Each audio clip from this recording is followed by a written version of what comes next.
everybody? How are we all doing today?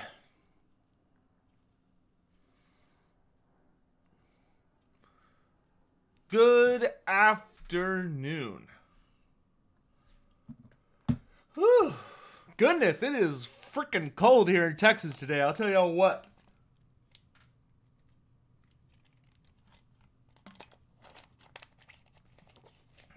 Unpleasantly so.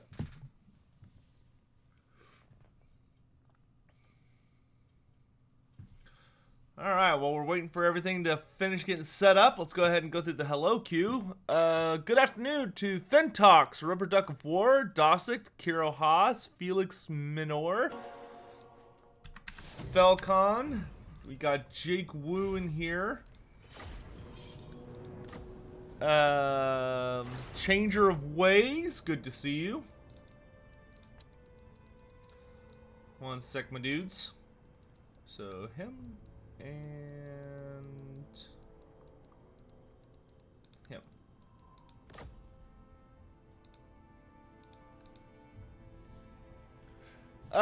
Nathan Fee, Solomonski, Professor Pone, good to see you. Dom, Funky Kolva, Orc Boss, Christopher Durazio, Mr. Iron Gut, Tyrant Keeper, see you in here in just a minute. And then Shangar.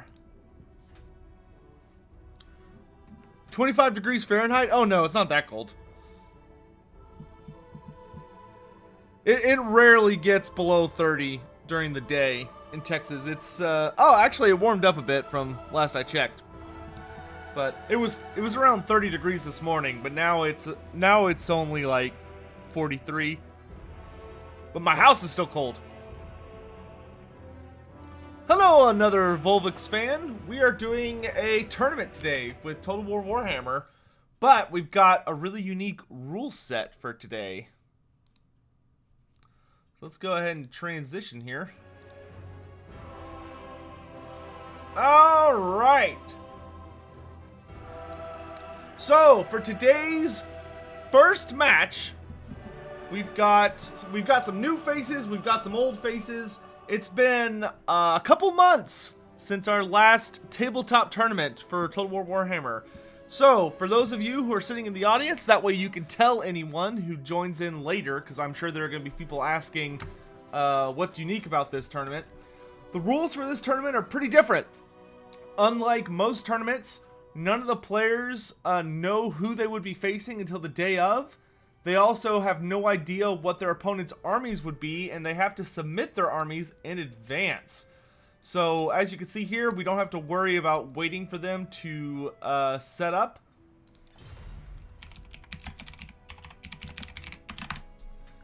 And so they've all submitted their list in advance, and then in addition to that, and they're locked into that list for the entire tournament. In addition to that, each one of their lists has to follow a percentage rule. So, for instance, they have to have a certain amount of, like, the most basic core units in their army, and they're only allowed to spend a certain amount of points on really powerful units, characters, and special units. So there's a lot of restrictions on how you can make your list to play in this tournament, and we'll have to see how they're going to survive in that.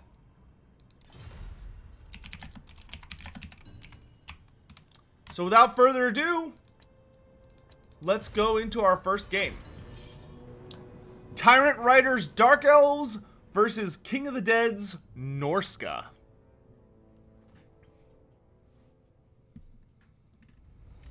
And we do this format because we are lovingly recreating what it was like to play Warhammer Fantasy tabletop tournaments back in the day, which is where the tournament gets its name. So, we're here in the Central Chaos Waste, a nice classic map that's mostly clear, but it's got a big honkin' hill almost in the center of the map. It's a little off to the side. That can allow for some sneakiness. And without further ado, let's go into the starting armies. So, King of the Dead is led here by Throg the Troll King, who looks like he doesn't have any items on him. He's just got his regeneration. We've got a Shaman Sorcerer of Metal, who just has Searing Doom and Plague of Rust. And then there's a Skinwolf Werekin, who has the Ruinous Flesh upgrade, so he can grant missile resistance and armor to all nearby troops. Then for his army, looks like he's got 4 units of Marauder Berserkers, there we go. One of which being the Brutes of the Hound. Then he's got 2 units of Norscan Warhounds, 2 units of Marauder Hunters with Javelins for that sweet anti-large bonus, and then 3 units of Armored Skinwolves, one of which are the Maws of Savagery, which of course do bring a very nice armor piercing bonus in addition to all their other abilities. Then over on this side, we've got the Dark Elves led by Tyrant Rider, who's got 3 units of Bleak Swords, 3 units of Dread Spears, making up a beautiful core block, 2 units of Blackguard Corsairs, led by the Corsair himself, Lokir Fellheart, who's running all of his items and abilities. So he's got the Helmet of the Kraken, Deadly Onslaught, Foe Seeker, and Dreaded Duelist. Then he's got a Master on Chariot, wielding the Helm of Many Eyes, which can buff all allies in range. He's got 3 units of regular Shades up here on the hill. And then last, but certainly not least, he's got a unit of the Crows of Cain, the Regiment of Renowned Harpies, protecting a Dark Sorceress who is running, looks like she's got Word of Pain, Blade Wind, and Soul Stealer.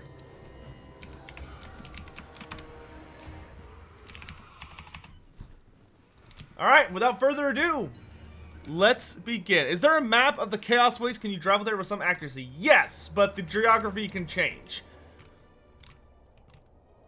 Alright, so the battle has begun, and it looks like the Warhounds did pick up the scent on the Shades, so they're going to plow right into them right here in the early game, which is going to be pretty rough early for the Dark Elves, but Shades can actually hold their own in close combat. It probably would actually be best for them to turn around and fight, but they do have the Harpies and the Sorcerers coming in here to provide support, though a unit of Skinwolves has gotten in here. If they can pull back 2 of the Shade units and get them to start shooting in here, and then have the Shade unit that's already, you know, wrapped up in combat just turn around and defend itself, I actually think they'd be in relatively okay shape. It looks like they're turning around and starting to fire into the Skinwolves. But meanwhile, the rest of the Dark Elf army is charging in, and it looks like we're going to have a pretty messy engagement. We have a Blade Wind go down here, which is going to cause some of the Skinwolves to back off a bit. And, uh-oh, this Dark Sorceress may be in trouble. She is getting absolutely beat on by all of these different Skinwolves, and these, they do have anti-large, and she does not have a lot of armor, so she is taking a ton of damage. And the Shades themselves are having kind of a hard time getting out of here. But it looks like she might be able to get out. She's got a clear landing. And she is out of there. She should be able to recover. She has taken quite a bit of damage, but there's no significant army losses.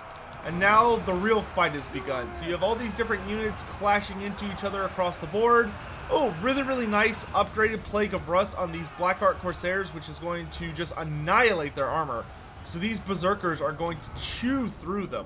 Meanwhile, over here, we can see that the Shades have been pretty heavily caught.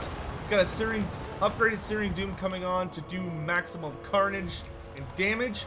And over here, it looks like we've got the Skinwolf, Werekin, and Throg coming in on this Master, and they are going to just beat him into the dirt if he does not get out of there as quick as he can. Things are definitely looking really rough for the Dark Elves. The balance of power is pretty heavily against them, just to losing all of that, all those Shades so early. Throg punts Fellheart out of the way, which Fellheart will be okay. He does have his buff going for him, but unfortunately, if he keeps getting knocked down, he's going to have a problem where he's not going to be able to land any hits. But now he's up. He's starting to swing at Throg. but I don't think his buffs are going to last for too much longer. And Throg is, of course, going to be... they're both actually going to be regenerating the entire time. So they're actually a pretty even match. But we can see that most of Felheir's buffs are gone now at the moment. We see a Soul Stealer does go down on the Skinwolf Werekin, which is going to be hurting him a bit.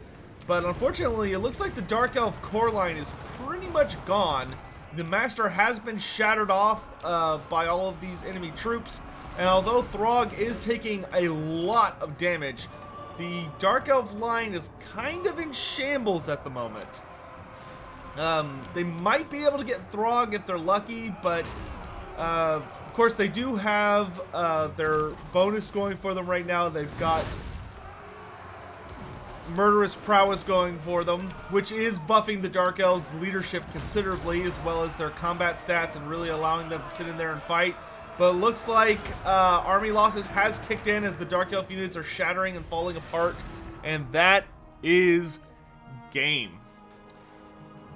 So, a brutal, swift first match here in the tournament. Really well played by both players, and ultimately it just came down to the fact that the hounds, which hounds do have a fairly high detection range, were able to pick up those shades just because they deployed so close to one another. And because the shades were all so tightly packed, unfortunately when they got set upon, that whole part of the army collapsed. And shades are very, very expensive. You know, shades are almost 1,000 points each, so that was a considerable portion of the army that got wiped out right at the beginning. So great game to both of those players. We can go ahead and update the scoreboard here. And the other thing about this tournament format that could be kind of brutal is that it's only a best of one series. So you get one chance against each of your opponents. And if you go down, that is it until the following week. So let's go ahead and start getting the next players queued up.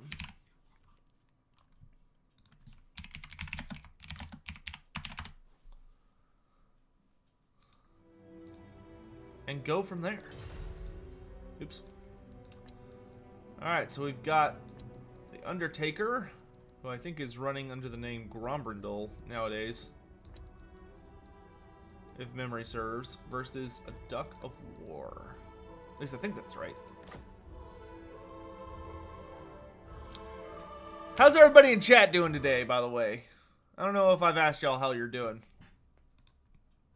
I should try casting a StarCraft 2 tournament. Well, that would be terrible because I don't know anything about StarCraft. Let's go ahead and move on to the next map.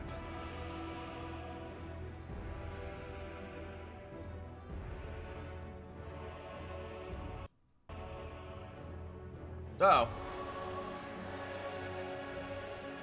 I think the game just crashed. Yep. Okay. I see what caused it, but...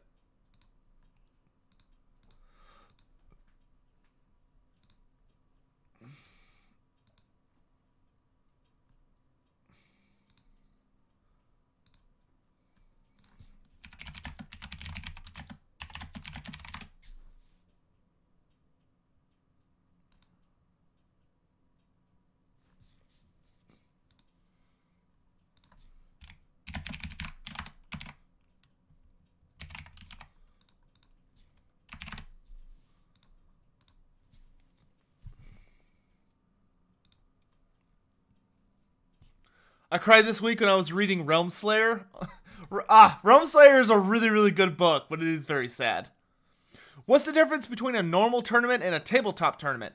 So the big difference is that there are two big differences. Andrew, also hello. The first big difference is that the players... well, three big differences.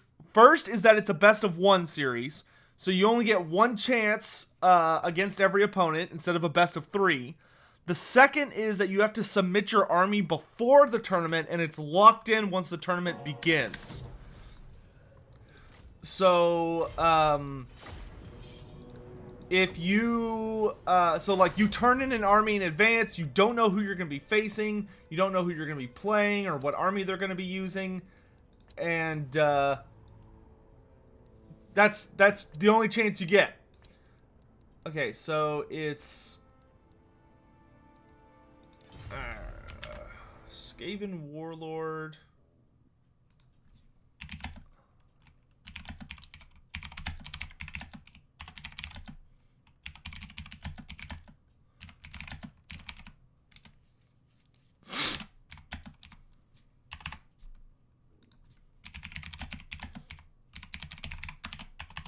Okay, and we do have a little bit of shenanigans because we've got, there was a slight miscommunication on my part about which, beta build we're on, because I did not realize there were 2 betas.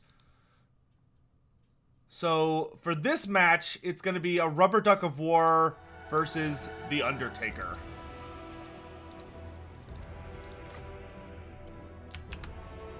Oh yeah, and the final change is that I put out a video about it, but if you watch the video I put out about last week about this tournament series, there are really strict rules with how you have to build your list for this army. And Andrew, yes, once you've locked in your army for the tournament, that's the army you use until either you win or you lose.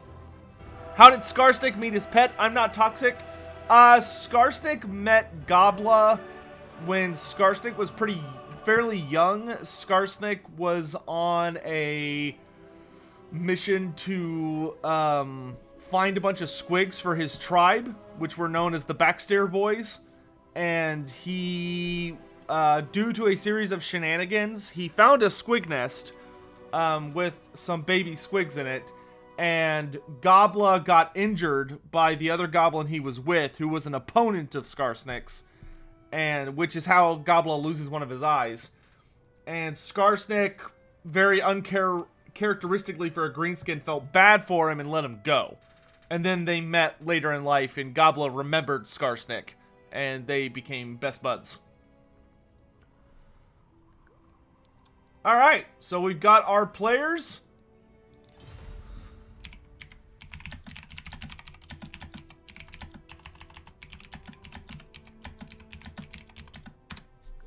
And we've got a classic here. We've got Greenskins versus the Dwarves. We got an OG grudge match in the house. So without further ado, let's hop into it. And the other really nice thing about this tourney format is that it's very fast.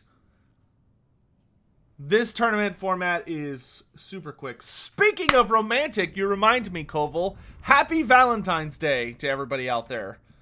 Whether you're just going to be celebrating your best self, or whether you have someone special in your life that you're going to be enjoying the day with, I hope you all have a wonderful day.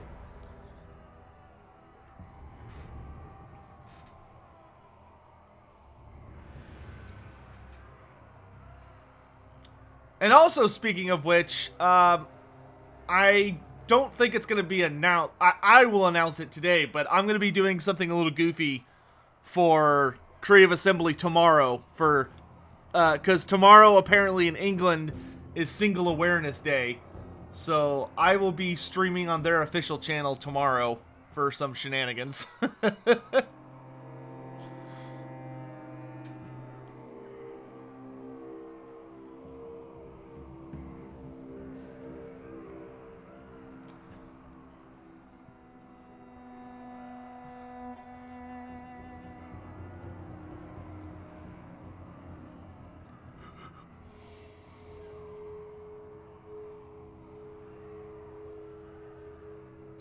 Christian, my baby mama, I don't have a baby mama, because I have neither a baby, nor a significant other.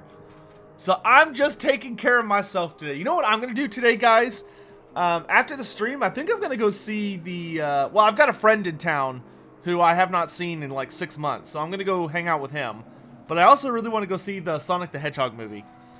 I've heard it is just delightful. So I'm gonna probably go see that and just have a riotous good time. Alright, our players have arrived, so let's go ahead and go over the armies. First, we've got the Undertaker, who's got the White Dwarf, here to avenge grudges against the foul Urk. And he's got with him Grombrindal Has No Fear, Flash Bomb, and he does have the Rune Axe of Grombrindal, which is actually going to be pretty exceptional against Greenskins. Then we've got a unit of basic gyrocopters with steam guns. We've got an organ gun and a cannon, so pretty heavy on the artillery. We've got 2 units of slayers, one of which being the Dragonback Slayers. Then we've got a front line of Longbeards with shields. 3 of which have a single chevron, it looks like. 3 units. 3! There we go. 3 units of Thunderers, and then 2 units of basic Dwarf Warriors. Meanwhile, on the Greenskins side, who's leading this Rotley bunch? There we go. We've got a Goblin Great Shaman. A nice cheap, so we've got a classic Gobbo on a Wolf. And he's running with him Gorkle Fix-It, Itchy Nuisance, Vindictive Glare, and Sneaky Stabbin'. Along with Wah, Arcane Conduit, and Crown of Command. So pretty heavy on magic. Then he's got a Doom Diver Catapult, so we've got a artillery battle. We've got 2 units of very high chevron Night Goblin Squig Hoppers in both flanks, along with Durkic Squig. So there is a very heavy Squig contingent here. We've got looks like 4 units of Nasty Skulkers on the flanks. We've got the, it looks like we've got the Warlord's Boys, or, no, this is the A-Peak Loonies, the Unbreakable Fanatic Night Goblins. Then we've got the Warlord's Boys, who have Immune to Psych and Vanguard. And then we have some more very high chevron goblins. Then we've got the Rusty Errors back here, and some regular Night Goblin archers. So this is actually a very elite goblin army. It's pure goblins, though it's led by a generic character, not Skarsnik. And there is a ton of chevrons all over the place. So we've got Doom Divers, organ guns, and cannons opening up fire. We've got gyrocopters already being shot at. Squigs are coming flying in from all directions. The dwarves are going to be drastically under siege, and there is so much sneaky shenanigans and poison. Looks like the Goblin Great Shaman is way off, watching safely from a distance, monitoring the lads. The goblins have arrived in the front line, and they're coming in from all sides. We've got Squigs plowing into these dwarf warriors. We've got the A-Peak Loonies getting into the back line and cutting into the Thunderers. Wah has been popped. Doom Divers slamming into this center line. And we've got lots and lots of Nasty Skulkers coming in just from all directions. The Warlord's Boys, though, have been defeated, and they're being seen off by Longbeards. We've got cannons firing into the Doom Divers to take them offline. And here come more Squigs. We've got Durkic Squigs beelining straight for those Thunderers. They're going to kind of get a last fire. Oh, but they get cut off right the last second by the Dragonback Slayers. They need to commit to this charge, or they're just going to get gunned down. Really nice block there from Undertaker. It looks like the Dwarf Warriors are doing a great job holding off the Squigs with the help of the Slayers in many locations. Though we do have Nasty Skulkers coming in here on these cannons, though they're broken just in time by a beautiful volley from that organ gun. And it looks like for the most part, the Dwarves have managed to secure their back line. The Goblins have been cut off by really, really nice blocks. And it looks like that Rubber Duck of War was issuing a lot of different charges in a lot of different places and wasn't quite able to maneuver his guys around some of these blocking groups. So now we've got Thunderers being set upon by Nasty Skulkers. Goblins are all running away, some of which have been shattered, but many of which are rallying and now heading back into the fight. We've got Durkic Squigs coming in hot. The gyrocopters have been seen off. And now they're coming in here, but these guys are being supported by the Dwarf Warriors. So the Thunderers are being held safe despite the severe amount of troops swarming over them. We've got more Doom Divers flying in, but the Dwarven artillery line is still safe. Looks like the Goblin Great Shaman has arrived on the battlefield and is supporting his own troops.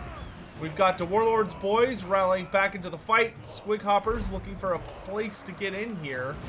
But overall, the balance of power has started to swing heavily in the favor of the Dwarves. The organ gun has almost 200 kills on it, and the cannon has managed to take out all but one of the Doom Divers. So things are looking pretty rough for the Gobos right now. Let's see here. Yeah, we got more shatters coming off across the board.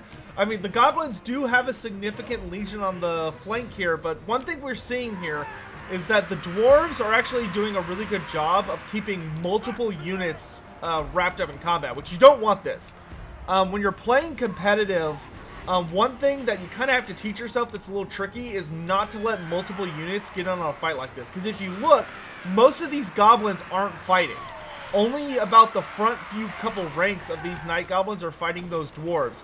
He needs to pull out one of these units, wrap it around the back, and charge these dwarves in the rear. That way, these dwarves are getting torn apart by maximum units. But it does look like Grombrindal Knows No Fear was popped earlier, so the dwarves were unbreakable for a good part of that little battle there. But now they're starting to be affected by leadership. But I think Grombrindal may have used that at just the perfect time, because although there are dwarf units breaking, there is still a massive gun line back here firing into the goblins and doing tons of damage. And there's just not a ton of goblins left to try and take advantage of the situation. Though they have broken off some of the dwarf warriors, one of the Thunderer units have been defeated. We see that the Great Goblin Shaman is looking for a place to probably get involved himself. Looks like he's going in for a Vindictive Glare on Grombrindal, but his own guys are kind of blocking the way. It looks like he did pop a Crown of Command, but unfortunately it was after the unit routed, so it had no effect. I've done that a lot. That's always a bummer. You try and catch a unit right as they're about to break, and then you accidentally only get it after they break. So it looks like the Goblin Great Shaman is going to be guiding those Thunderers off the battlefield, and then we've got the rest of the Night Goblins committing in here against the enemy. But a lot of these units are starting to break, and it looks like army losses may be fast approaching. The only...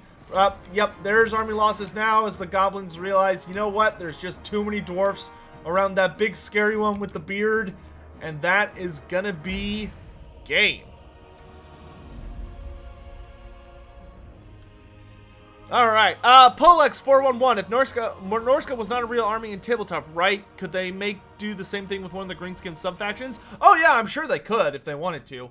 I don't think it would work as well for Greenskins just because we already have them pretty heavily committed as part of the roster. But you could have like a slightly altered roster that focused more on them, but yeah. Alright, so great game to both players. You know, what I would say is that Rubber Duck of War had an army that was capable of winning here, but he needed to really divide up his troops to make sure they weren't all hitting into the same unit. I think the biggest thing he suffered from was that a ton of his guys were piling up on a single unit or were being blocked by a single unit that was stretching out to prevent a charge. So you notice like both Squig units were both only on one unit, both Squig units were only on one unit, multiple Night Goblin units were only on one unit. He needed to pull his guys out and make sure they were slipping through cracks between the Dwarven line and only having one Goblin unit per Dwarf unit. That way he could have used his superior numbers to completely overwhelm the Dwarf line. Because if he had managed to take that organ gun and the cannon offline right at the start of the game, that cannon killed the Doom Diver by itself. And the organ gun got 200 kills against pretty high chevron units. So if these two war machines have been taken off the battlefield in the first 2 minutes of the game, I really think the Night Goblins probably would have won that just due to sheer numbers. But absolutely great game to both players. Was a pleasure to watch. And we are on to our third matchup.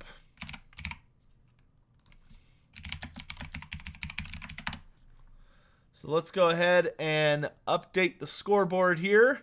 So we've got the Undertaker moving on, which means we're going to be seeing Dwarves versus Norsca in just a little while. But checking to make sure our next people are ready. But let's go ahead and move to the next map. Liengui.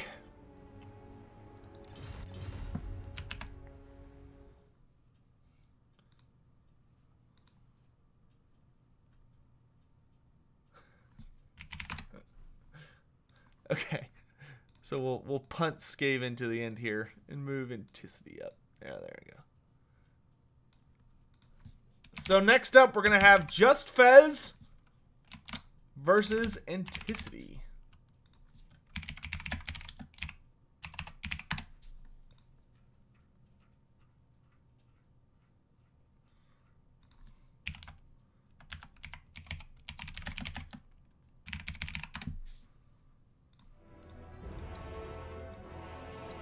So let's see, Anticity and Just Fez.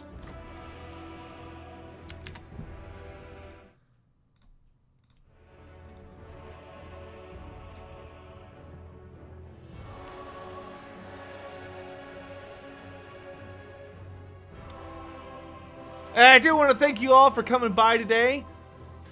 For those of you who are listening in, whether you're on your phone or at work or watching on the PC, for those of you that have the ability to, if you'd consider hitting that like button, it does help out the channel quite a bit, and it does help boost this live stream out to others so that they can tune in and watch as it shows up in their recommendeds. So if y'all wouldn't mind doing that, I'd really appreciate it. And for our next game, we've got Anticity's Vampire Coast against Just Fez's Chevaliers de Lyonesse. I think it's the Chevaliers de Lyonesse. So we're probably going to be saying Réponse here on the battlefield.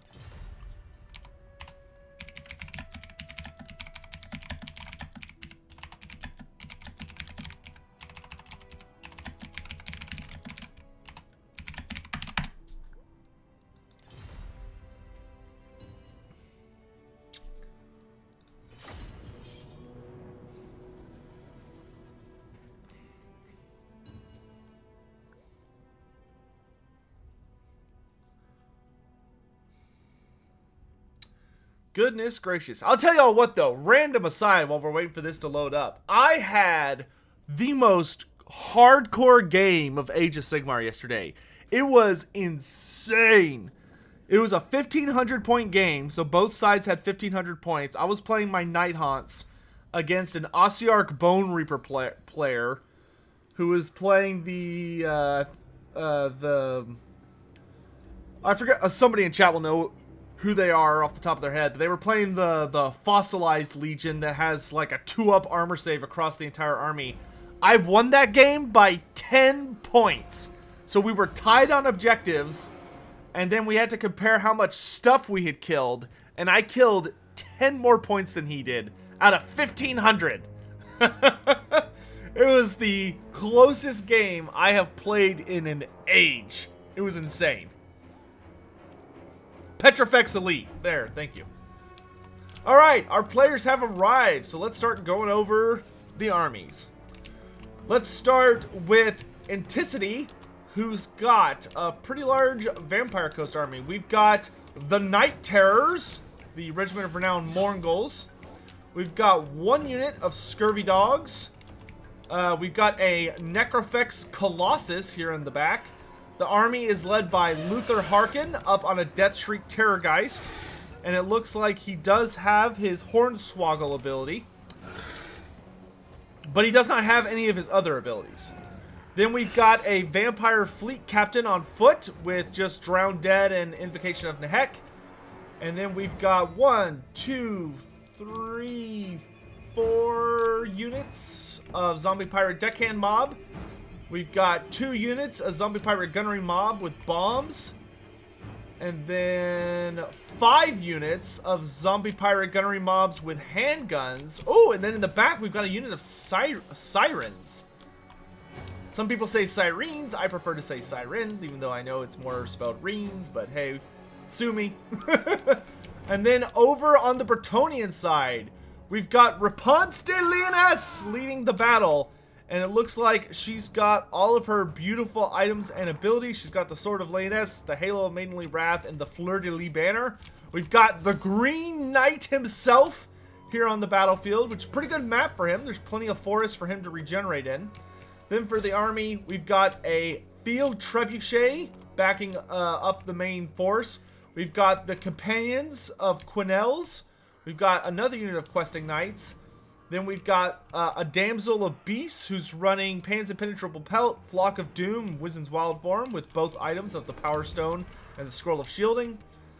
Then we've got, looks like 4 units of Men-at-Arm with shields, 2 units of Peasant Mobs, 2 units of Men-at-Arm with pole arms, and 3 units of Peasant Bowmen, 2 of which have fire arrows and 1 of which has pox arrows. And then last but not least, a Grell Relique. So, when both players are ready, we'll head into the game. This should be pretty interesting. There are a lot of guns on this side, but the Bretonnians can force the issue with their trebuchet. Oh, screen blocker. Thank you.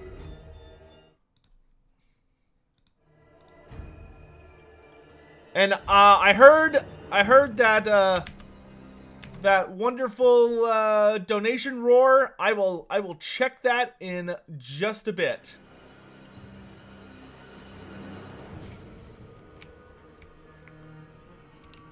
Sotek radio channel. Welcome to Total War Warhammer, sponsored by Audible. God, I wish. Alright, the battle has begun. So it looks like Luther Harkin's going to come in here for some early scouting. And of course, he does have a pistol, so he can start firing at people.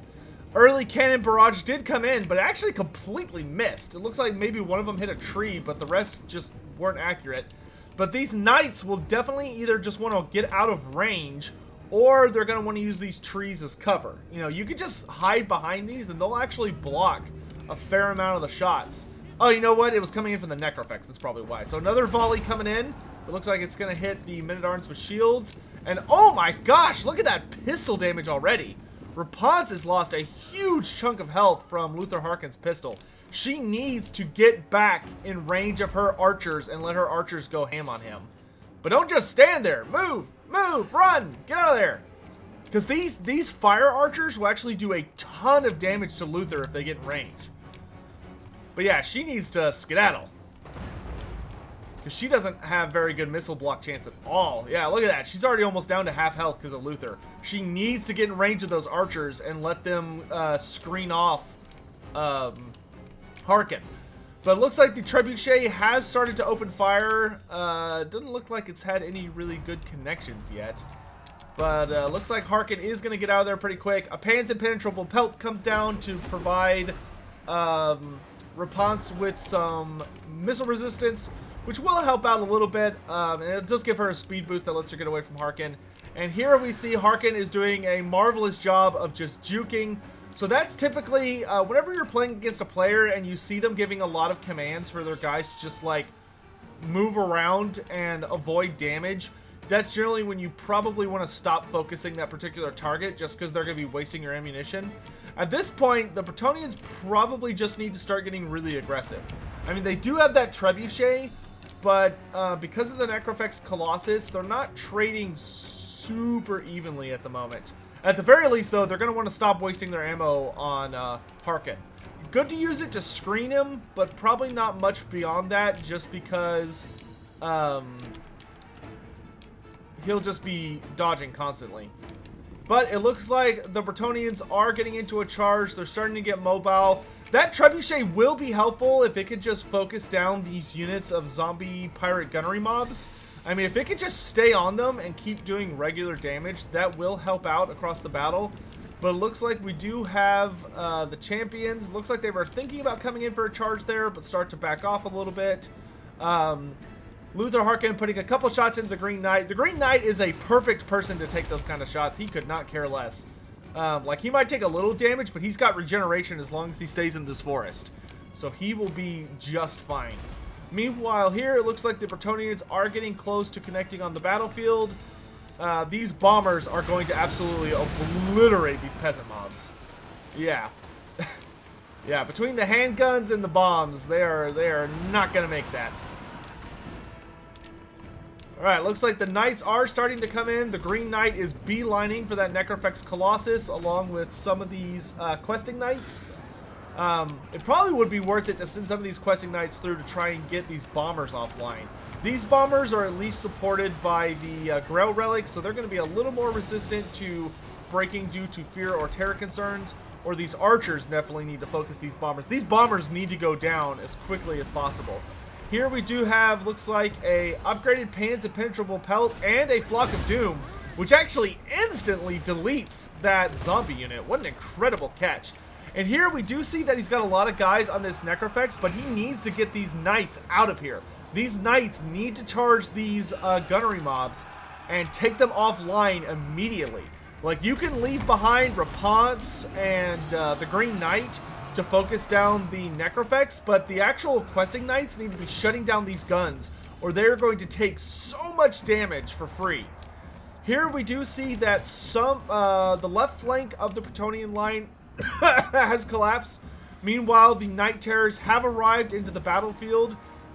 They are enraged though, so they're just going to be charging the nearest target, and they are taking quite a bit of damage from some nearby units. A lot of Bretonnian units though are sitting out of battle. It looks like they may have been given commands to move close, but aren't necessarily involved. Here, Luther does dive down into the fight, and he's going to hit Raponce for a ton of damage. That anti-large of his is so brutal. And Raponce is already on death's door, and she doesn't have a way to regenerate because there's no life wizard on the battlefield right now. And although that Necrofex is really, really weak, he is starting to wander to safety. Luther does summon a gunnery mob here, and now there is just so much shooting coming in from all sides against the Bretonnians. The Bretonnians are going to be very, very hard pressed to turn this battle around into their favor. At this point, the Green Knight is dueling some zombies, which he can do that all day and all night without any problems, but Luther Harkin is going after Raponce, and she is going to have a super hard time getting out of that alive. The Green Knight is going to try and pursue him, but he's probably going to end up going up into the air here any moment, and things are looking really, really dire. The back line is pretty inundated with different kinds of undead. Excuse me, scurvy dogs have finally revealed themselves, and they're doing what they do best, which is just chasing down fleeing units, getting into archers, and taking a lot of those important units offline.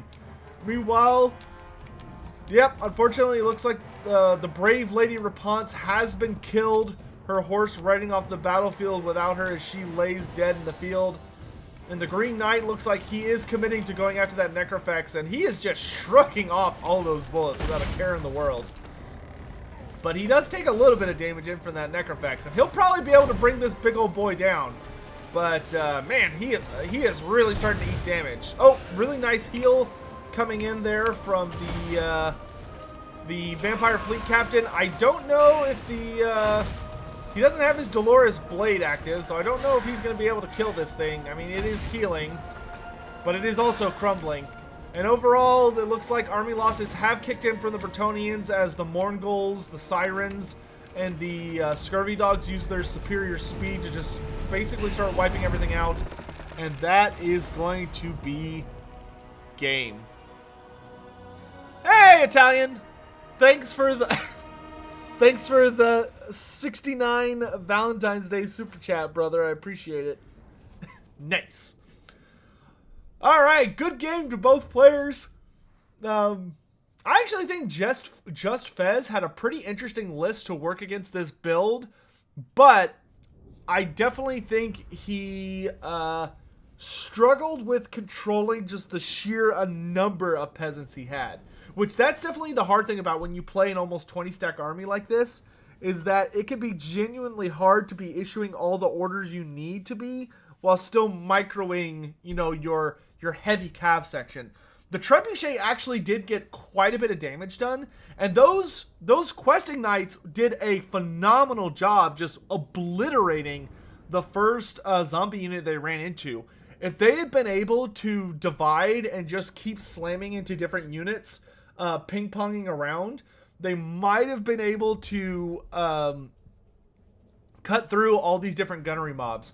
But he would have needed to have, like, so precise of micro to pull it off. So definitely a really difficult battle for those Bretonnians. And it's going to let ODM Anticity come out there on top. So we can transition to here, and Anticity is going to be moving on to the semis. All right, next up is a old champion, a personal champion of mine, and a long since notable hero of the tabletop series, Falcon versus newcomer Skaven Warlord.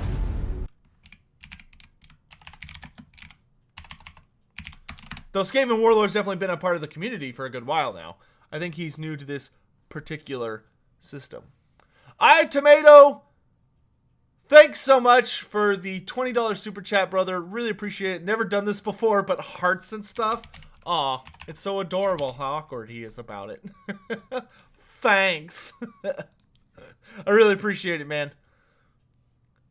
Thank you very much for the support. And let's check on that one I heard earlier.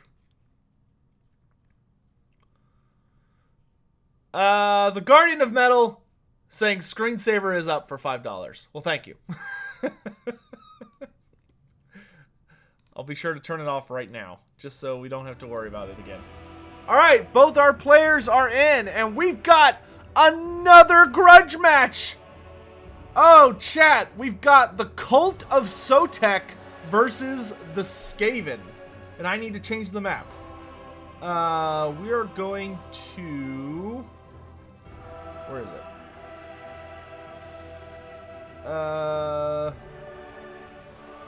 If I remember right... Wait. Sword Torgald. There we go.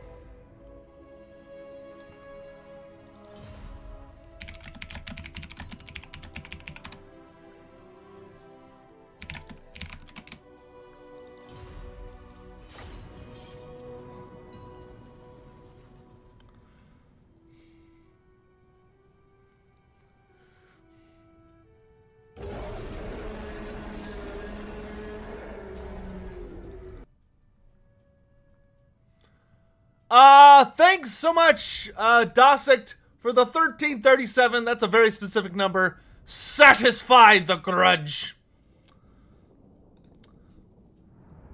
We've actually had nothing but iconic matchups today. We had, well, wait, what was the first game? It was Norsca versus, yeah, we've had nothing but grudge matches today. We had Norsca versus Dark Elves. That's very lore accurate. We had Skaven, or Greenskins versus Dwarves. That's lore accurate. Bretonnia versus Vampire Coast. That's lore accurate. And now we've got Skaven versus Lizardmen. It's been so well done today.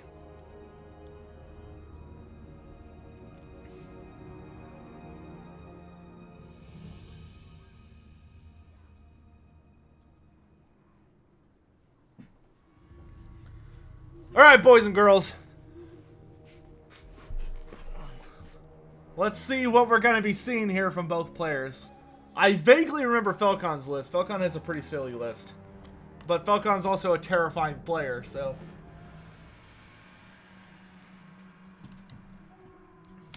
we'll have to see what happens.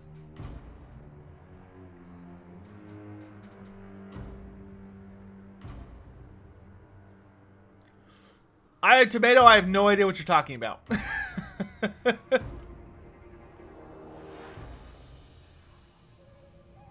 Is Dwarves versus Vampire lore relevant in the next tier? Vampire counts versus Dwarves? Yeah, that's happened. I mean, Dwarves have a fleet out of Barak Var, and if you're on the high seas, you're going to be dealing with Vampire Coast at some point.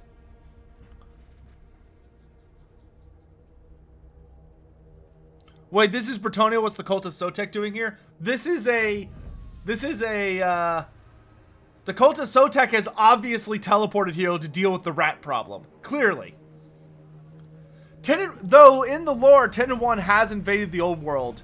Tenenwan led a giant army of Lizardmen. He teleported them all into the old world, and they invaded the Skaven city of Fester Spike and burned it to the ground. Dwarves really hate Manfred, right? Yes, dwarves hate all undead. Dwarves are not a fan of the undead. Who won the first battle? Norsca did.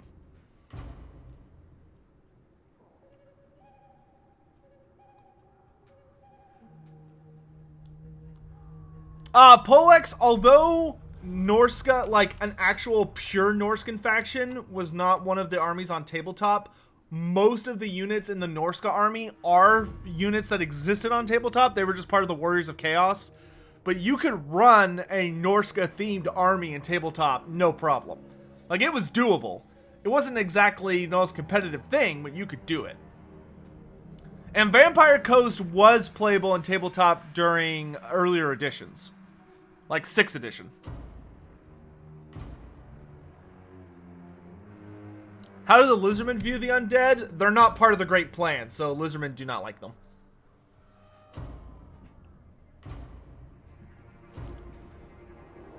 Does the teleport spell based on power dice? I don't know what the question exactly is for that. You might have to word it a different way. Alright, let's go over the armies. For Felcon's Lizardmen, we've got... Man, I haven't talked this much in a while. We've got 2 units. We've got 2 units of Skink Skirmishers. We've got, looks like, 3 units of Skink Cohorts with Javelins. We've got 4 units of Cold Riders.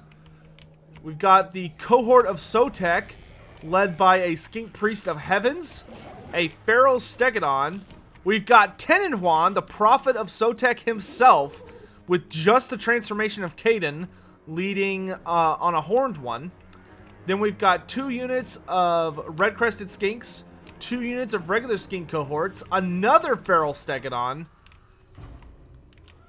and another, I think that's everything. So it's 2 units of Skink cohorts, 3 units of Skink cohorts, Javelins, 2 Skink Skirmishers with Blowpipes, 2 Red-Crested Skinks, and 4 Cold Riders. And a Skink Priest of Heavens, who has Windblast and Harmonic Convergence. Then on the Skaven side, the army is led by a nefarious Gracier of Plague, who's running Blessed with Filth and Vermintide. He's also got a front line of Skaven Slaves. Then he's got 4 units of Skaven, or no, 2 units of Skaven Slaves with Spears, 2 of Clan Rats with Spears, 2 units of Clan Rats with Shields and no Spears, the Council Guard, a Warp Lightning Cannon, a unit of Warlock Jezzails, a unit of Doom Flares, a unit of Storm Vermin with Sword and Board, Poison Wind Globadiers, and a Hell Pit Abomination, and a Warlock Engineer with just Warp Lightning. My goodness. Alright, the battle has begun! And those are some super dead slaves. Alright, looks like the Warp Lightning Cannon has already done a number on the Feral Stegodon. Tenenhuan has gotten involved in the battle, and it looks like he's already popped Arcane Conduit. The Stegodon here is going to be running into battle against all these guys, and it looks like the Doom Flares are going to be pulling back to support along the back line here, this battle line. But now the Poison Wind Globadiers are taking advantage of all of this low-tier infantry. The Lizardmen have already come crashing through for just hitting friends and foes, doing a lot of damage over time here. That's going to be very, very deadly. And the bell has been rung, so all the Skaven are getting a leadership and vigor bonus. The more elite Skaven are now coming in against the Skinks that have ripped through the front lines. We've got the Jezzails about to be caught here. Nice Warp Lightning Blast going down here. Hell Pit Abomination up against the Cold Riders, which is an ideal matchup for him. Stegodon has gotten into the Warp Block Engineer. We've got Tenenhuan here fighting against Storm Vermin with Sword and Board. A Manticore is up, and with the Feral Stegodon, looks like they're going to be going after the Gracier of Plague. We've got Doom Flares running over Skinks, and the Council Guard is protecting the Warp Lightning Cannon to the best of their ability, though my god, they are surrounded. So already the balance of power is still even, but the Skaven front line has been broken and is scattering in all directions. We do see that the Hell Pit Abomination is now up against the Feral Stegodon, and although the Lizardmen are putting up a good fight here, they have taken a lot of damage from those Poison Wind Globadiers. We've got Warp Lightnings coming down, slamming into various Skink units. The Screaming Bell is just trying to move away from enemies, keeping things alive. It's being pursued by a Manticore, but the Manticore is about to degenerate and fall apart. Doom Flares are still doing fairly well, cutting through Skinks as if they're made out of butter. And over here, the Warp Lightning Cannon is still online, fighting these Red Crested Skinks with the help of the Council Guard, shooting point blank. Meanwhile, over here, Tenwan is summoned the last of his Manticores, and a lot of these Cold One Riders are in pretty bad shape, but they're doing all right. The Hellpit Abomination is actually in a pretty bad position because he's fighting against these Red Crested Skinks, and he is just getting peppered by blowpipes, doing very consistent poison damage to him. And he's going up against the Stegodon, but with that poison damage, his stat line is noticeably reduced. Over here, we do see the Warlock Engineer is being dealt with by the Feral Stegodon, but it looks like the Skaven have almost finished securing this flank over here. The new Manticore is now trying to support the Gracier of Plague, who is supported by Summoned Clad Rats and the Doom Flayers, but the Doom Flayers have broken due to terror, but it looks like they're healing up here.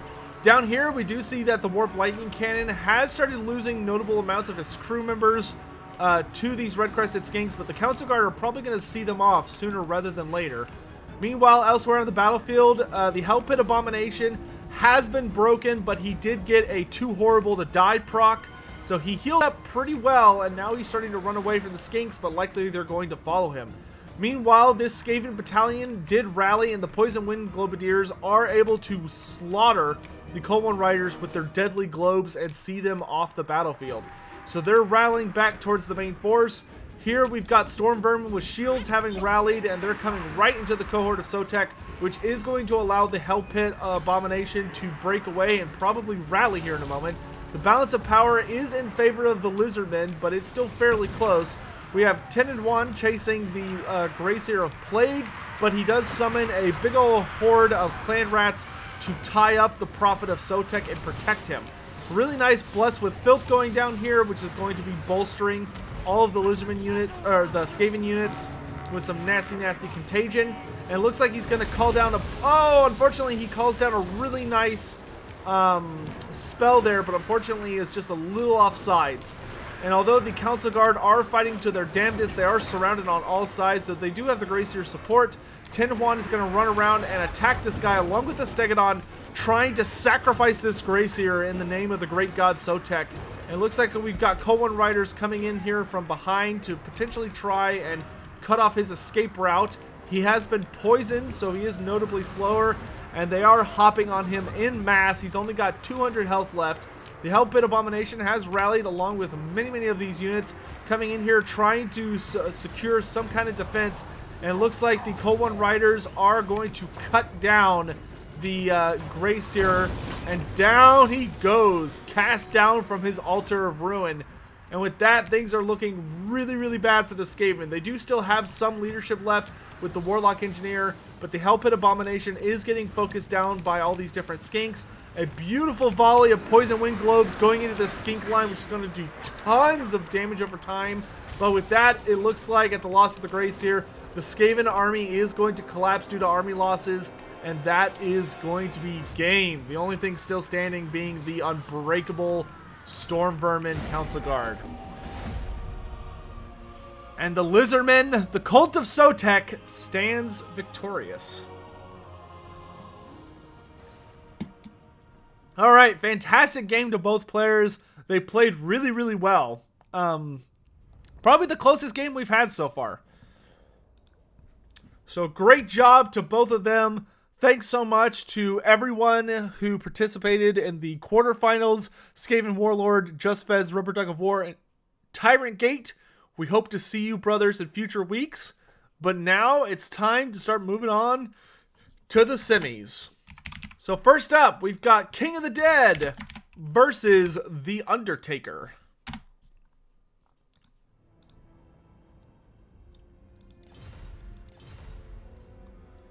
Great game to both of those players.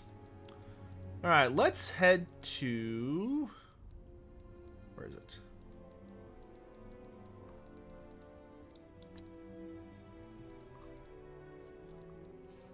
Is it the White Tower of Hoeth? No. Is it just Tower of Hoeth? T.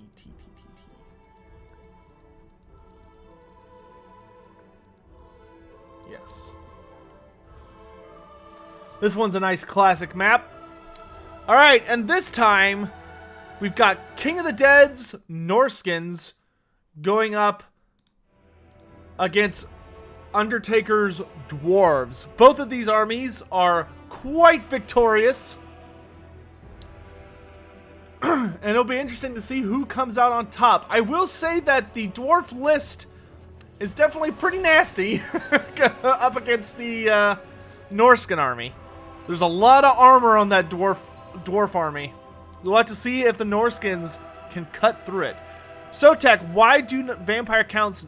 Why don't they use gunpowder or ranged units at all?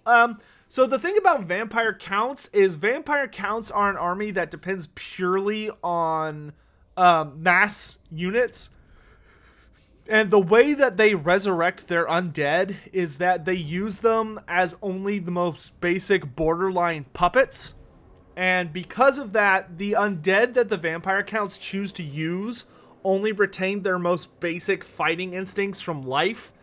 So because of that, almost all of those troops were like ancient melee fighters. You know, gunpowder is a fairly recent phenomena in the Warhammer Fantasy universe. And gunpowder and ranged weapons also do not hold out well over the ages, unlike metallic weapons. So when you resurrect the dead, they tend to just pick up whatever's closest to them and start heading into battle. So because of that, most of the vampire count undead are basically like ancient undead, because the only fresh undead for vampire counts tends to be zombies. So because of that, they're almost always just purely melee weapon troops. And for zombies, for instance, to be able to use ranged weapons, you would actually have to invest a significant amount of vampiric magic to basically make them dexterous enough to micromanage them to be capable of shooting, which vampire counts just don't view as being good for their tactics. They prefer to overwhelm through sheer numbers and the power of monsters and magic, as opposed to the quality of their troops. You know, unless they have like vampire blood knights or graveguard. But Vampire Coast, on the other hand, Vampire Coast are almost 100% purely undead, raised from sailors, sunken ships, pirates, people who virtually always have guns on them, and black powder. And a lot of their Luther Harkin, who started the process, he didn't actively raise the dead. He did it innately, which had a lot of powerful effects on how they work. So Vampire Coast just has a really different methodology and a very different baseline. The audio's kind of choppy. Well, I'm not dropping any frames.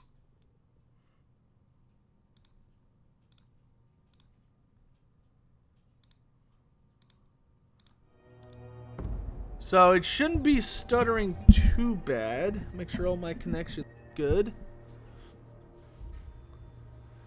Yeah, try refreshing the stream if you're having audio issues.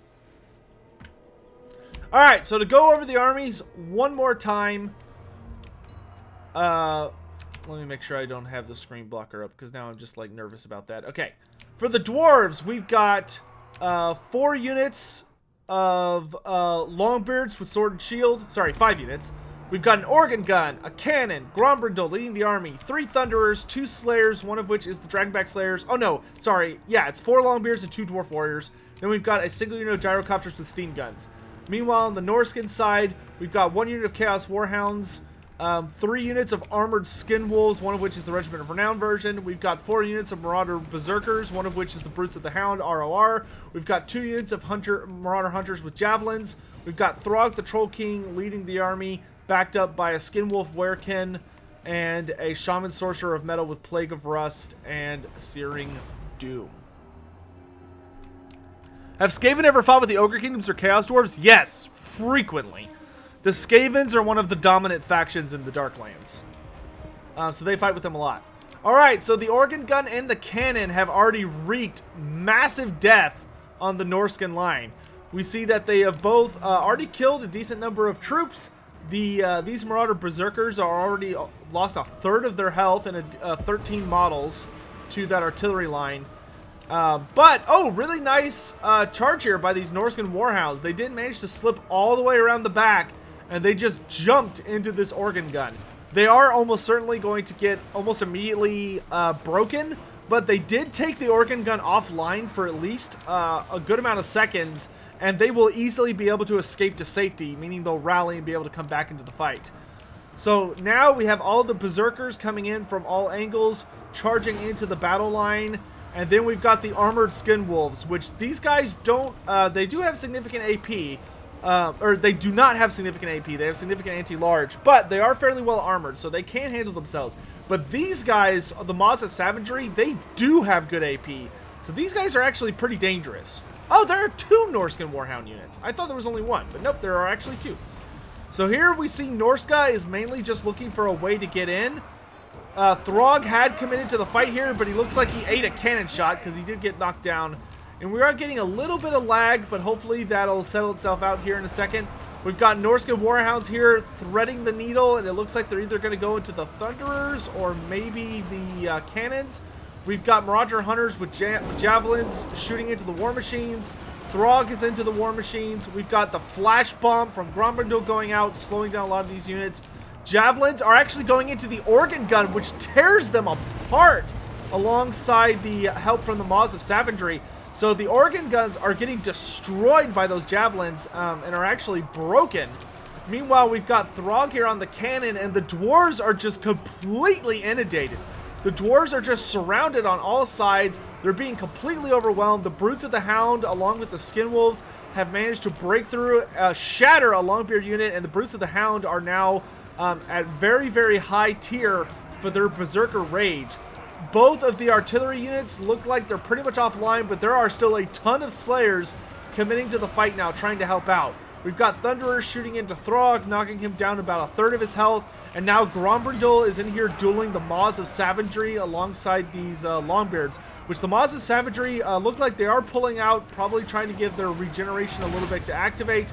We've got Plague of Rust going down, upgraded on these Thunderers, which is going to let the regular Skin Wolves just rip into them without any issues. And there's only 2 Thunderer units that are left unoccupied. Throg does run in against one of them and flattens a good portion of the unit, but he is taking a ton of damage from these Thunderers.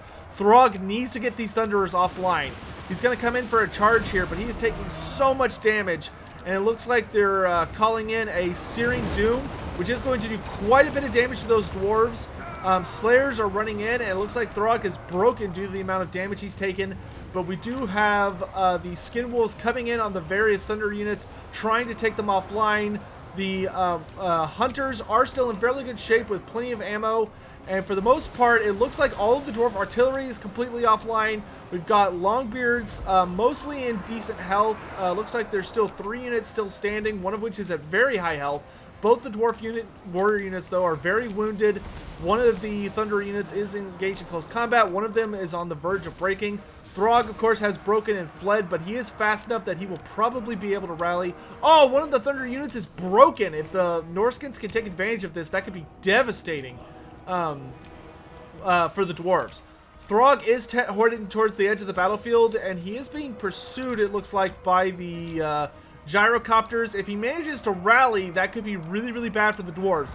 Another unit of the Thunderers has broken and is running, and the balance of power is slightly in favor of the Norskins. Here we see the Shaman Sorcerer is fighting the Dwarf Warriors, who will be good at holding him in place, but they are going to be taking a fair amount of damage, especially since they're eating javelins in the back. It looks like, though there's only 1 unit of Thunderers still standing, that hasn't broken from combat, though they are taking quite a bit of damage. Oh, and Throg has rallied, and he is going after these Thunderers, which is going to be providing him some nice leadership buffs for winning in close combat. Meanwhile, the Maws of Savagery are a little bit out of position. It looks like they're not really doing anything. They really do need to get back involved in the battle as quickly as possible. Here we see the Skin Wolf Werekin and the Shaman Sorcerer are dueling side by side, with javelins coming in from both flanks, which are just reducing these Dwarf Warriors to ruin. Meanwhile, it looks like we're going to have these Armored Skin Wolves coming in on these Thunderers and just tearing into them. while these poor Dragonback Slayers are trying to find a way to get on those Maws of Savagery and take them down. It looks like the Brutes of the Hound have taken a fair amount of damage and are kind of on their last leg, but they are unbreakable. We do have the Maws of Savagery going in on the last Thunderer unit that's still online. All of the other Thunderer units have been completely disabled. Looks like the Gyrocopters now are dueling against Throg, and they do almost break him with their shooting attacks, but they are now out of ammo. Meanwhile, we do have the Maws of Savagery. That Thunderer unit is completely doomed. But it looks like the Marauders are also out of ammo themselves, so they're going to have to start committing to the battle. But of course, they are getting buffs from being in battle as long as they are. The Skinwolf Werekin is providing a massive amount of armor all to these friendly units.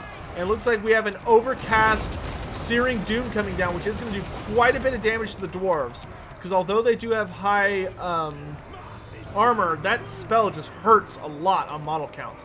Here we have Throg actually being defeated. Throg was beaten in close combat by the Gyrocopters, and they are escorting him off the battlefield. And the Dwarves have managed to claim victory in this massive pocket. But uh-oh, in comes the Maws of Savagery, backed up by the Skinwolf Werekin and another basic unit. But a flash bomb does go off, which is going to reduce their melee defense to practically zero. But looks like this Skinwolf Werekin is coming in against Grombrindal, and he wants him.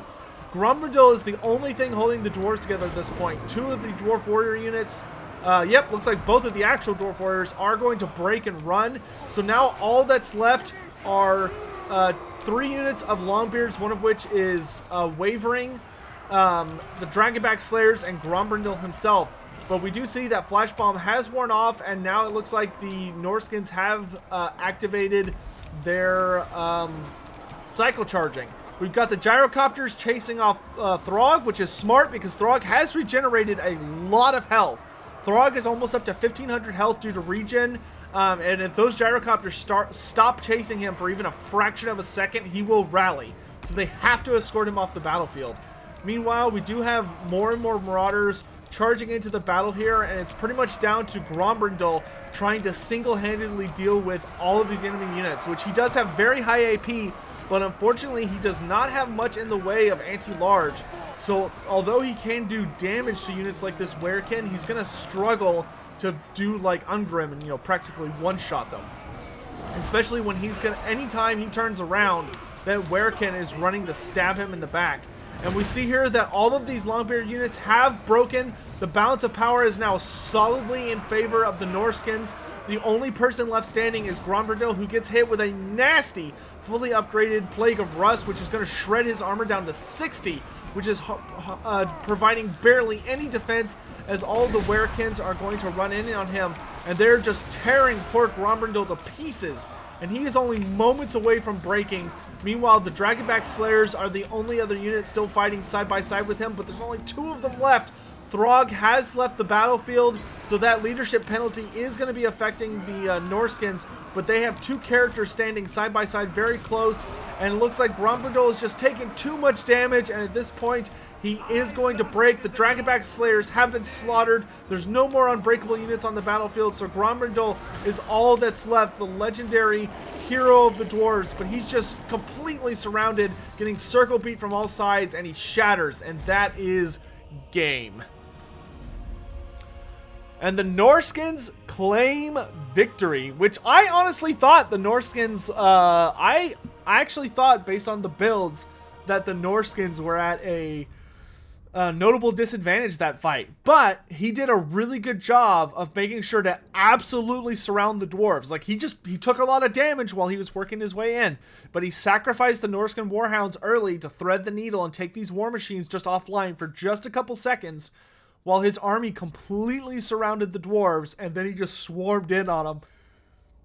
And the Dwarves just could not defend from every direction at once, which is, you know, classically what happens to the Dwarves. You know, they had a lot of Thunderer units, but unfortunately they just weren't able to defend all of them. What a great game, though. So GG to both players, and with that, we're going to have King of the Dead moving on to the finals. All right, and for our last semifinals match today, let me find a good map. Normally I'm pretty good about like writing down the maps before a tourney, but sometimes I forget. We've got Anticity's Vampire Coast versus Felcon's Lizardmen.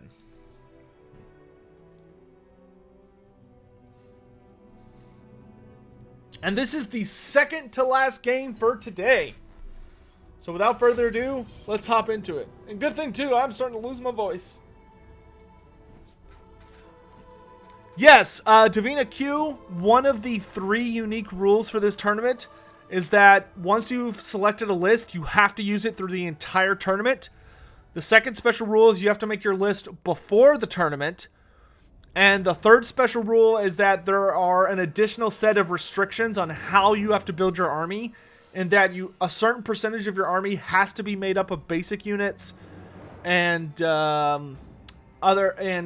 only have like certain maximums and stuff. Which reminds me, chat, remind me before I do this thing again next Friday that I need to put the rules in the description. That way people could just scroll down and see it. Alright, so just to run you all through the armies, one more time, we've got the Morngo Regiment of Renown, the Night Terrors, 1 unit of Scurvy Dogs, 1 unit of Sirens, we've got a Necrofex Colossus, Luther Harkin up on a Terrorgeist with only Hornswoggle. We've got a Vampire Fleet Captain with Drowned Dead and Invocation of Nehek. We've got 5 units of Zombie Pirate Gunnery Mobs with handguns, 2 units of Zombie Pirate Gunnery Mobs with bombs, and then 4 units of Zombie Pirate Deckhand Mobs, the classic version. Then on the Lizardman side, we've got Tenant Juan leading the army on a Horned one with just Arcane Conduit and Transformation of Caden. We've got a Skink Priest of Heavens with Harmonic Convergence and Wind Blast, 2 Feral Stegodons, 4 Cold One Riders, 3 units of Red Crested Skinks, one of which is the cohort of Sotek, 2 units of Skink Skirmishers with Blowpipes, 3 units of Skink cohorts with Javelins, and 2 units of regular Skink cohorts. How big could a Skink get? Could one potentially grow to be around the size of a Saurus? No. Skinks usually only live to be roughly a century old, and they're fairly diminutive compared to Saurus. Like, Skinks usually average around like 5 feet tall, though because of the way they stand, they look a little shorter. Tenant Juan is notably large for a skink, but that's because he's like a blessed spawning. Tenant Juan is very bulky, and he also, has a giant crest, and he actually stands upright the entire time. Because unlike most skinks, Tenant Juan does not rely on like sneaky warfare. Like, he does, but like when he fights, he's just like in your face, slashing your face up. All right. When both players are ready, we'll begin.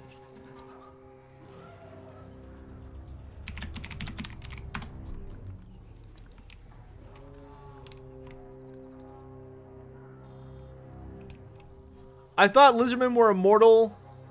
Are skinks lizard? Yes, skinks are the only lizardmen that are not traditionally immortal. Yep. Skinks will die of old age at about a century. Saurus, Croxagors, and Slon do not die of old age. They'll just keep getting bigger. Well, Slon will not keep getting bigger. They'll just stay the same. But Croxagors and Saurus will continue to grow as long as they live. Alright, the battle has begun. The Necrofex Colossus is picking off skinks. Luther Harkin is sniping a couple skinks, and it looks like he's maybe looking for a place to go.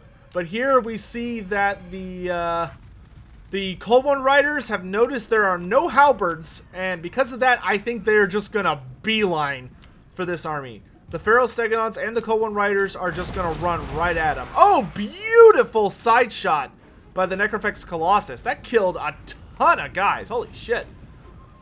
But lines are now about to collect. It looks like there are zombies trying to move in the way of these Stegodons, but that is not gonna go well. Those Stegodons are just gonna burst right through. Oh my god! That bomb plus the Necrofex plus Harkin instantly broke those Cold One Riders. But I think that's going to be the only Cold One Rider that's going to suffer that particular fate. This unit is going to make it into the back line. We've got a cohort of Sotek following up to come into that back line. We've got the Stegodons pushing back here. We've got Cold One Riders coming into the back line here. The Mongols and the Sirens have committed to the fight over here, which is being backed up by the Red-Crested Skinks. Down here, we see that Harkin has committed against a Feral Stegodon, which is going to cause it to enrage, which his anti-large AP damage will be very, very good in close combat against it. A Cold-Blooded does get popped on it, and he's also Hornswoggled it to lower its DPS. We do have this Feral Stegodon getting into a battle against the Necrofex Colossus to engage it, to keep it from firing, and it is just mass chaos all over the battlefield. Almost every unit is being wrapped up in combat, though we do see there are a couple of gun units that have managed to stay out of the fight. This one is being engaged now by Cold One Riders. We have this Stegodon being fired upon by Luther Harkin and one of the last remaining units. A Manticore has been summoned, and Tenhuan is going to run in here against this last unit to engage them in combat so they stop firing. We've got Skinks coming in to support. Manticore's got to look for a home real soon. So far, the Vampire Coast has gotten a ton of really nice engagements. They've gotten a ton of favorable shooting. They've basically taken one of the Stegodons offline. They've killed one of the Cold One Rider units. Two of the Cold One Rider units now just through sheer shooting. Though we do have a unit coming here all the way around the back that looks like it's trying to come support, maybe going after these Scurvy Dogs. We've got Tenhuan dueling against Luther Harkin, which is definitely not a favorable matchup for Tenhuan. But meanwhile, we do have a summoned unit of Zombie Pirate Gunnery Mob seeing off these Skinks by just shooting them in the back. We've got a Stegodon here coming to try and take them offline. Tenhuan is retreating to safer ground. We've got, I don't know where that Manticore went. But, oh, here he is. He's back here. Looks like he's pursuing after the Vampire Captain. But it looks like the second one has been summoned and needs to find a home real soon. But a lot of the Vampire Coast units have started to fall apart. Though we do got Scurvy Dogs very nicely chasing off a Feral Stegodon. This unit of Cold One Riders has shattered. A number of these undead units, though, have started to completely disintegrate and vanish. We've got about 3 or 4 units completely gone. Bombers are engaged in combat. Over here, it looks like the Night Terrors are nearing their death as they're fighting the Unbreakable Skinks, who are doing a really nice job of just keeping them engaged in close combat. Though the Skink Priest has been terrified by the Sirens and the Night Terrors, so unfortunately he's going to be running away for now. We've got angry Cold Ones chasing after the Vampire Captain with magic. We've got a lot of Skink Skirmishers looking for a place to position. We've got Zombie Pirate Gunnery Mob completely inundated. This one is about to be wiped out by a combo of Skink Cohorts and angry Cold One Riders. Tenhuan here is leading a battle against summoned Zombie Pirate Deckhand Mobs. Meanwhile, we've got the last of the handgun units dueling Cold One Riders, but the Cold One Riders look like they're getting fairly close to breaking. A beautiful Overcast Wind Blast coming in on these Sirens, cutting their health in half, which was critical right now for the Lizardmen trying to get that unit off the field, because it does lower the melee attack and leadership of all nearby units, in addition to providing terror, which is super nasty. We do see that Skink Priest is trying to avoid further battle right now, but the Night Terrors have won their battle against the Unbreakable Skinks, and the balance of power is notably in favor of the Vampire Coast now. The Lizardmen are in a pretty nasty position because they're kind of running out of heavy units that can deal with things like the Necrofex Colossus and, of course, Luther Harkin. Luther Harkin is a beast of a character, and right now he is just dominating the skies, harassing Tenhuan, but Tenhuan is doing a good job trying to stay away from him and does a beautiful juke there from Falcon, just trying to avoid Harkin, who, of course, though, does have a pistol, so he will be able to keep shooting Tenhuan in the back. Looks like the Night Terrors are going to be going for that Skink Priest, who's going to get absolutely ripped to shreds by them. We see that another one of the undead units has been completely eviscerated, and this Necrofex Colossus is actually getting torn apart by these Skink Skirmishers. Those blowpipes are just tearing into them. This Vampire Fleet Captain is getting engaged in battle against the Skinks, and down goes the Colossus. So a big unit for the Vampire Coast has been destroyed. But once again, the Lizardmen, all they have left are Skinks. We do see Tenhuan trying to chase after the Scurvy Dogs, trying to get them off the battlefield, maximizing casualties where possible. It really feels like he needs to get Tenhuan back here against this Vampire Fleet Captain and get it off the battlefield. Get that wizard out of the fray and just focus all of his poison on the Scurvy Dogs Harken where he can. Here we do see the Skinks are fighting against the captain, who does have very, very low armor and not a lot of melee defense, so it is vulnerable to just being surrounded and torn apart. Here we see Tenenwan commits to the fight, and oh, nasty hit from Tenenwan there. Though he is hornswoggled, so he doesn't have a lot of defense, but his offense is uninterrupted. Here we have the Skink Skirmishers getting absolutely swarmed between the Night Terrors and the Sirens, who are, of course, very, very fast units.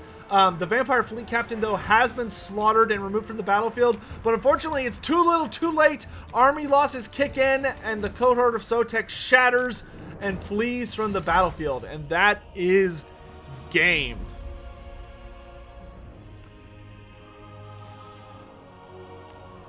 Oh my goodness.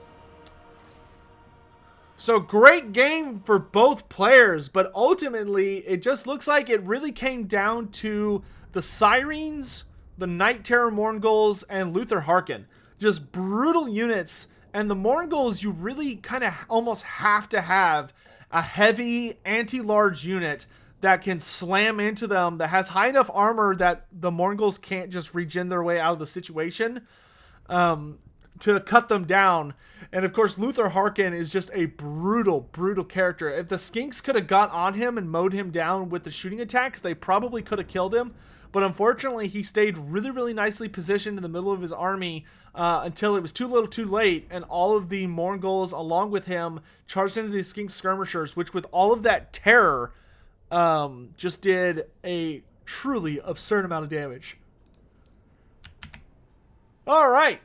So with that, Felcon has been cast down into the pit, and Enticity, whichever one of those it is, has entered the finals.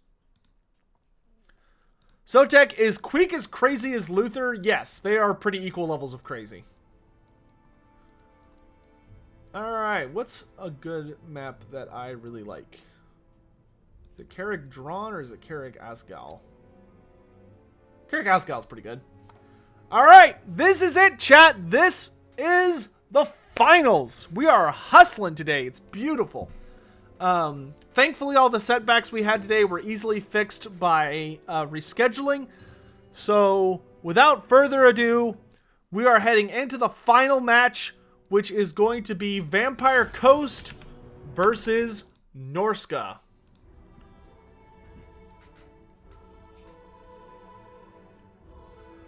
So let me know, chat, who do you think is going to take it home today? Is it true that the Galleon's graveyard is connected to the Great Maw on the other side of the world? Yes. Uh-huh. Is it ever confirmed if Queek is crazy or actually talking to the dead? It's not well confirmed. We know that Queek does actually hear voices, and we know that the voices do tell Queek useful information, but the voices don't exhibit their own personalities, except for one instance, which is right before Queek's death. Anyway, so for anyone who's just joining us or maybe missed these armies earlier, this is the final battle for today.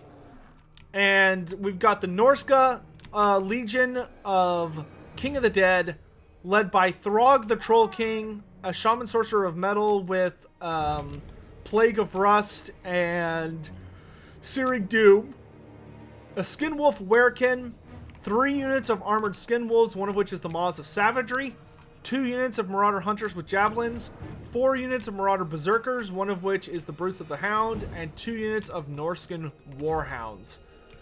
Meanwhile, on the undead side of things, led by Enticity, we've got Luther Harken on a Deathshriek Terrorgeist with just Hornswoggle, 4 units of Zombie Pirate Deckhand Mob, 2 units of Zombie Pirate Gunnery Bombers, 5 units of Zombie Pirate Gunnery Mobs with handguns, a Fleet Captain with Drowned Dead and Raised Dead, a unit of Night Terrors, or Mournguls, the Night Terrors.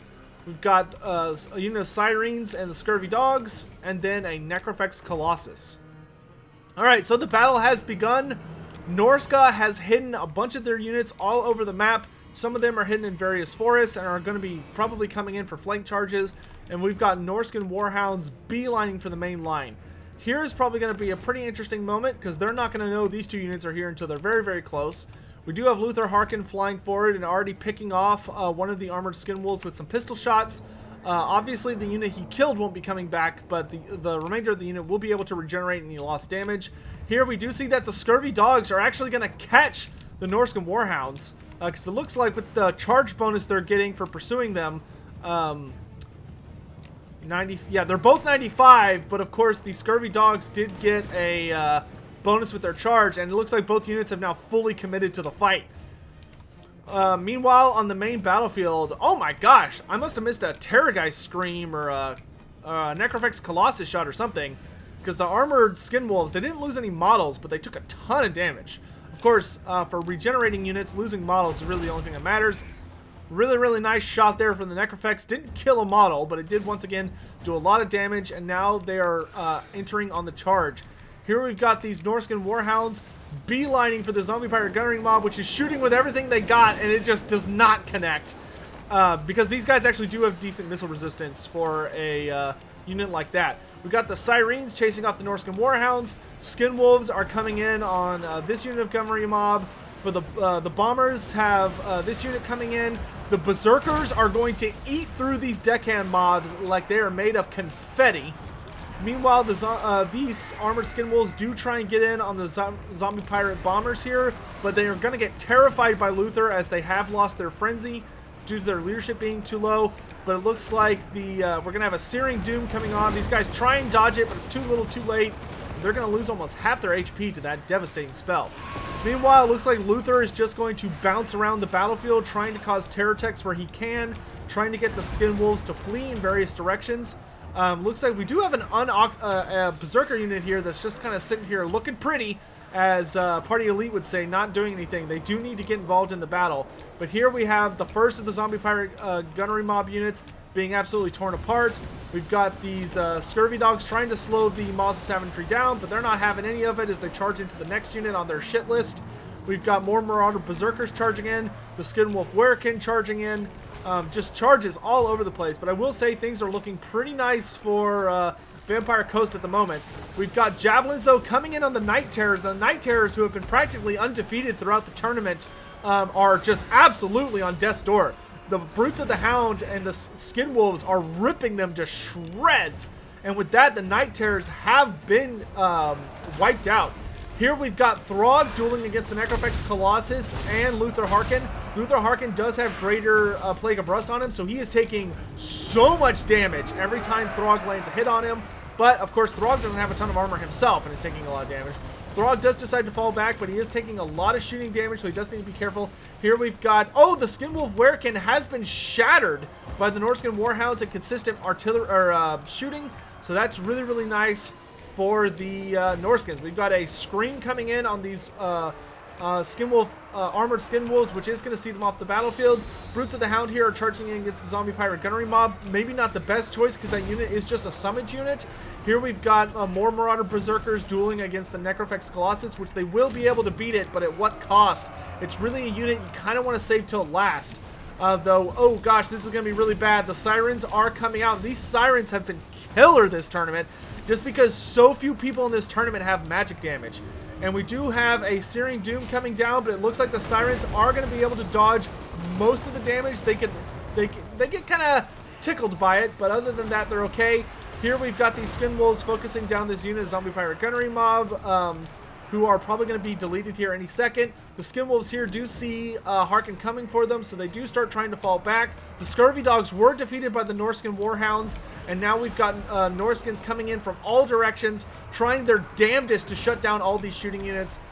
Throg is going to be dueling the Necrofex Colossus, though it does start getting some healing going, so it is going to be able to out-sustain him at this point, although he does have regen. And Luther's going to run in there, get a beautiful amount of damage on his charge, and then Throg is going to break, and he is running for it.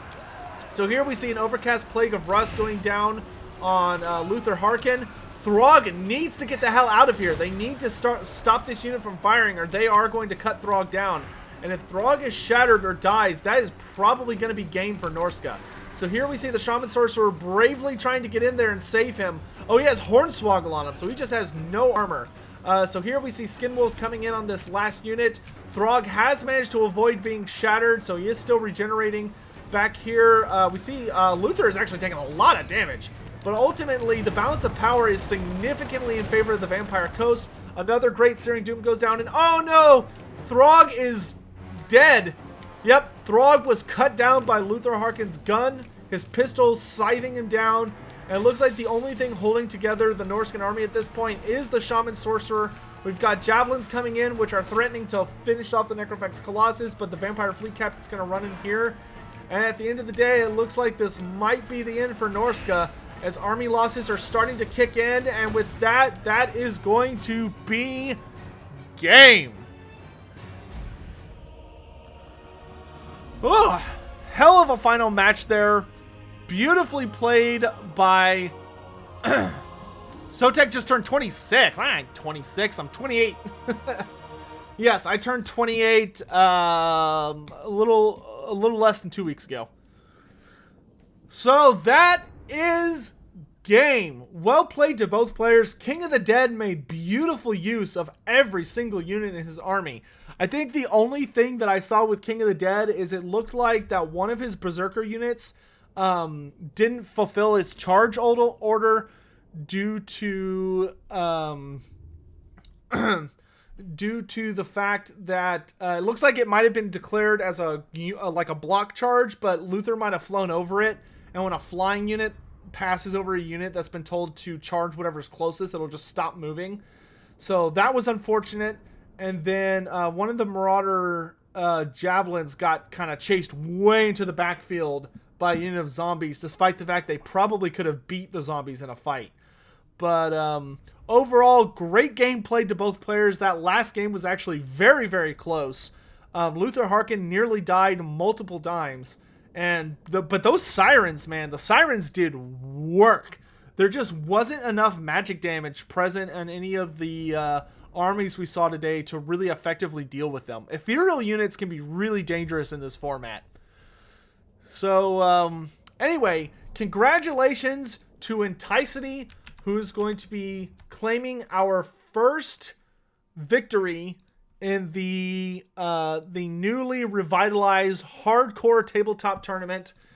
Congratulations to him for claiming victory.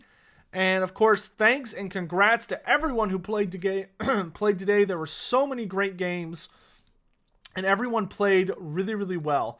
We got to see a lot of new faces, and I hope that continues in the future. For everyone who is watching, please remember that this tournament is open to anybody. It is noob friendly, so anyone is invited to join, and I hope everyone considers joining on their own and taking cool, fun, thematic builds. The Vampire Coast are definitely a very, very nasty army in this format, which is just something you'll have to keep in mind. The Vampire Coast was definitely very, very solid in the previous version of this tournament, but people did find out ways to beat them. So it'll be interesting to see. How the meta will shift next Friday. So thank you all so much for watching. I really want to thank everyone for coming by and joining us. We've got 200 people here by the end of the tournament, and we probably would have had even more, but unfortunately I think I did a poor job of advertising today's tournament, so I'll make sure to be better about that for next week. But congrats again to everyone that played. Thank you all so much for watching. My voice is pretty much gone, it feels like, or it's about to go, because I have not talked this much in a really long time. But that was an awesome 2-hour tournament. I'm going to go get lunch now. Appreciate everyone who put some tips in the tip jar today. Want to give a special shout out to Dosict, Eye of Tomato, Italian Spartacus, and the Guardian of Metal. Excuse me. Thanks so much, guys. Hope you all enjoyed it, and I will see you back here next Friday at 11:30 Central Standard Time for the next installment of Sotek's Tabletop Tournament. See you next time, guys. Have a good day.